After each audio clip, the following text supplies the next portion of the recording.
ke Fakultas Psikologi. Oh gitu ya Bu, isinya diorama ya? Iya, ini Mbak, foto-fotonya ada di sini, di bawah sini. Oh ini, Loh, oke. Mbak Indira bisa lihat di sini, kemudian lukisan-lukisan juga Mbak. Banyak ya di sini ya? Iya. Kalian ini mahasiswanya sering nggak sih main ke Kadang-kadang sini? sih. Kadang-kadang ya? Iya. Untuk melihat lukisan sejarah dulu di sini. Belajar sejarah biar tahu, sama kayak ini ya tagline-nya, berwawasan kebangsaan ya Bu ya. Kalau misalnya dari psikologi sendiri, berwawasan kebangsaan gimana? Bisa mungkin kita mengajak mahasiswa untuk mengarahkan ke cinta tanah air, kemudian rela berkorban, seperti itu. Itu yang membedakan antara fakultas psikologi kita dengan fakultas psikologi yang lain, seperti itu Mbak. Oh karena Indira. tadi wawasan kebangsaannya Iya. dimasukkan ke dalam Betul, pelajaran itu psikologi adalah ya? penciri ya. Pencirinya ya. Oke, Bu Eva, kalau untuk peluang kerja sendiri gimana Bu untuk anak psikologi? Kalau peluang kerjanya bisa di sekolah sebagai guru bimbingan konseling, guru BK gitu ya Mbak ya, terus kemudian di perusahaan sebagai HRD, terus bisa membuka layanan jasa konsultasi psikologi seperti itu. Bu Eva, tadi kan kita udah jalan-jalan nih kan lumayan jauh. Boleh nggak kita ngobrol sambil duduk aja? Di mana kira-kira? Boleh? Bu? Di sana Mbak? Ada ya? Ya. Iya, Bu, saya mau tanya sama adik-adik mahasiswa nih. Namanya siapa sih? Sofi. Iya. Kalau yang ini? Isyam. Kalian semester berapa? Semester 5. Semester 5. Sama. Oke. Bu Eva, kalau magang sendiri itu biasanya semester berapa, Bu? Semester 5. Jadi Oh, berarti? ya. Jadi teman-teman ini sudah bisa memilih Oh. ya jalur magang, MBKM atau reguler. Oh, ada dua. Iya, Kalau ada di dua. Universitas 45 ada dua. Iya. Oke. Di 45 sudah ada dua. Jadi mereka bisa memilih dua program tersebut, bisa reguler dan bisa MBKM. Kalau MBKM itu? Yang MBKM itu yang magang. Ya, Oh, iya, kalau iya. yang reguler itu mengikuti kuliah biasa di kampus. Oke. Ya, Kalau seperti yang itu magang sampai berarti dengan 8 bisa. semester. Oh, sampai 8 Nah, kalau semester. magang itu di perusahaan atau di bidang pendidikan sesuai dengan peminatan mereka.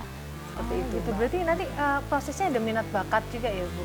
Iya, Misalnya jadi passionnya sebelum mereka memilih itu sudah kita konseling terlebih dahulu. Oh, ada konselingnya Iya. juga ya. Anak Sudah ada psikologi di konseling. konseling. Iya, jadi sudah kita wawancarai Iya. apakah benar mereka memang benar-benar pengennya itu memang magang seperti Oh, itu. gitu. Heeh. Atau pengen yang reguler. Mm-mm. Kalau Sofi sendiri, Saya reguler. kenapa kok reguler? Karena saya juga udah pernah bekerja dan mau nerusin usaha juga sih. Oh gitu. Kalau yang sudah pernah kerja itu ini biar segera bisa Iya. ini ya. Oke. Nizam kenapa kok pilih jurusan psikologi?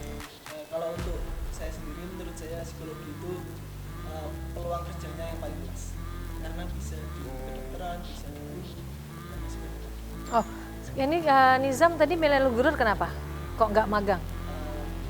Karena saya kan sekarang sedang bekerja Oh, bekerja di bidangnya di bidang operatori nggak ada hubungannya sama psikologi.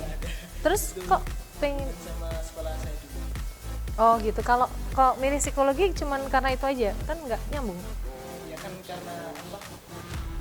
Aspek kerjanya itu lebih luas.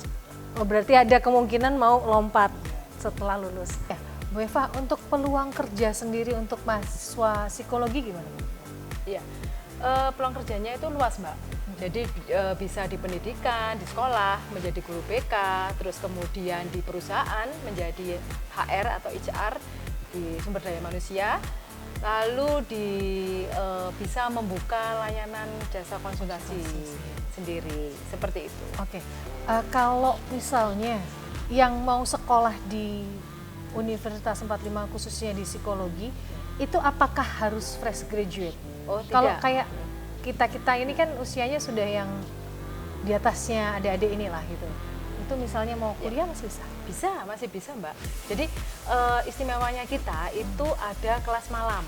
Ya, kelas malam ini adalah kelas karyawan. Oh, kelas Iya, karyawan. seperti itu. Kalau Yang adik-adik ini? dominasinya itu semuanya karyawan. Oh, karyawan. Yang notabene mereka pagi itu bekerja, kemudian nyambung sampai kuliah. Di sore harinya mereka kuliah. Seperti adik-adik kita itu Ini kebanyakan, iya, kalian? mereka bekerja semua. Oh, kuliah malam? Oh, adik lagi Iya, ada ada malam pagi ya? dan malam. Bu, yang saya ketahui kalau mau masuk ke militer itu kan ada tes psikologi. Apakah orang-orang yang ngetes psikologi untuk militer tersebut harus memiliki kompetensi untuk ilmu psikologi? Oh iya Mbak, banyak sekali. Jadi dari militer seperti Angkatan Laut, Angkatan Darat, Kepolisian, nah itu teman-teman kita banyak. Seperti ini teman-temannya adik-adik kita ini di semester 5 ini banyak Angkatan Laut. Dari Angkatan Seperti itu. Laut, Iya, dari untuk Angkatan Laut. mereka untuk bisa mendapatkan sertifikasi ya Bu ya. Kalau untuk masyarakat pada umumnya, sebenarnya seberapa perlukah masyarakat itu untuk belajar tentang psikologi dasar? Iya, jadi perlu sekali ya Mbak ya, dalam kita menjalin hubungan dengan sesama ya, terus kemudian menjalin relasi, terus menjaga keseimbangan emosi. Nah itu penting sekali, itu dasar aja. Iya. Iya, Bu Eva, dengan perkembangan teknologi sekarang ya, dengan ada AI dan segala macam yang kita dengan mudah sekali untuk mendapatkan informasi tentang psikologi atau apapun itu kalau menurut Ibu bagaimana? Apa hubungannya bagaimana untuk masyarakat sendiri ketika dia bisa belajar sendiri menggunakan itu dengan ketika dia melakukan pembelajaran secara tatap muka? Ya, jadi AI itu adalah sesuatu teknologi yang mendukung ya Mbak Iya. ya, mendukung mahasiswa-mahasiswa dalam mencari literasi ataupun mencari referensi Iya. sumber ilmu dari situ. Tetapi kembali lagi, ketika kita membutuhkan layanan psikologi, itu AI tidak cukup. Nggak Ya. cuman membaca dari Tidak situ membaca ya? dari situ, tetapi lebih ke human touch. Nah, yang menjadi human touch ini adalah hadirnya seorang psikolog. Oke. seperti itu. Jadi sebenarnya ketika kita punya referensi, oke, kita bisa punya referensi. Tapi ketika permasalahan itu berkembang, kita harus tanyanya dengan cara konsultasi tadi ya. konsultasi tadi. Berarti sebenarnya teknologi tadi itu memang benar-benar bisa bersanding dengan seorang psikolog karena keilmuannya itu tadi ya, Ya, untuk referensinya untuk saja. referensi, Iya. ya, hanya Oke, referensinya siap. saja. Biaya pendidikannya sendiri gimana Bu kalau untuk di Fakultas Psikologi Universitas 45 Surabaya ini? Ya, di sini cukup murah Mbak. Ya, jadi bebas uang gedung, kemudian bayarnya cukup murah.